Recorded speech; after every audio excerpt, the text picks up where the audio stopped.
അടിപൊളിയാന്ന് പറഞ്ഞ് ഈ ഒരു സാധനം ഞാൻ തന്നെ പ്രതീക്ഷിക്കാണ്ട് ഉണ്ടായതാണ്. 4 മുട്ട പൊട്ടി ചോദിച്ചിട്ട് അതിൽ ഉപ്പ്, കുരുമുളകിന്റെ പൊടി, ഉള്ളി, ക്യാപ്സിക്കം എല്ലാം ഇട്ടിട്ട് നന്നായിട്ട് മിക്സ് ചെയ്ത് യോജിപ്പിച്ച് മാറ്റി വെക്കണം. നെക്സ്റ്റ് ചെറിയൊരു നോൺ സ്റ്റിക്കിന്റെ പാത്രം എടുത്തിട്ടുണ്ട്. അതിൽ അൺസാൾട്ടഡ് ബട്ടർ, പിന്നെ വെളുത്തുള്ളി ചോപ്പ് ചെയ്തത്, പിന്നെ മൈദപ്പൊടി എല്ലാം ഇട്ടിട്ട് നന്നായിട്ട് മിക്സ് ആക്കിയിട്ട് 1 കപ്പ് പാൽ ഒഴിച്ചു കൊടുത്തിട്ട് ഇതിലേക്ക് ഉപ്പും ചില്ലി ഫ്ലെക്സും ഇട്ടിട്ട് നമ്മളെ വൈറ്റ് സോസ് ഇവിടെ റെഡിയാക്കി വെച്ചിട്ടുണ്ട്. അത് ഞാൻ ഈ ഒരു പൈപ്പിംഗ് ബാഗിലേക്ക് മാറ്റി വെച്ചിട്ടുണ്ട്. അടുത്തതായിട്ട് അൺസാൾട്ടഡ് ബട്ടർ മെൽട്ടാക്കിയതിൽ വെളുത്തുള്ളി ചോപ്പ് ചെയ്തതും മല്ലിച്ചപ്പ് ഇട്ട് കൊടുത്തിട്ടുണ്ട്.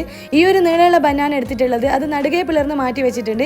നോൺ സ്റ്റിക്കിന്റെ പാത്രം എടുത്തിട്ട് അതിൽ നെയ്യ് ഒഴിച്ചിട്ട് മുട്ട ഓംലേറ്റ് ഇട്ട് കൊടുത്തിട്ടുണ്ട്. അതിലേക്ക് നീളമുള്ള ബനിന്റെ അടിഭാഗം ഇട്ട് കൊടുത്തിട്ട് ഒന്ന് തിരിച്ചിട്ട് കൊടുക്കുന്നുണ്ട്. അടുത്തതായിട്ട് ടൊമാറ്റോ സോസ്, മൊസറല്ല ചീസ് എല്ലാം ഇട്ട് കൊടുത്തതിന് ശേഷം 5 ബനിന്റെ നടുകെ കീറിയിട്ട് ഞാൻ ഇതിന്റെ മുകളിൽ വെച്ച് കൊടുക്കുന്നുണ്ട്.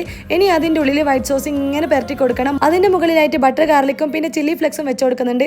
1 മിനിറ്റ് മൂടി വെക്കുക, എടുക്കുക. അടിപൊളി ടേസ്റ്റ് ആണ് കേട്ടോ.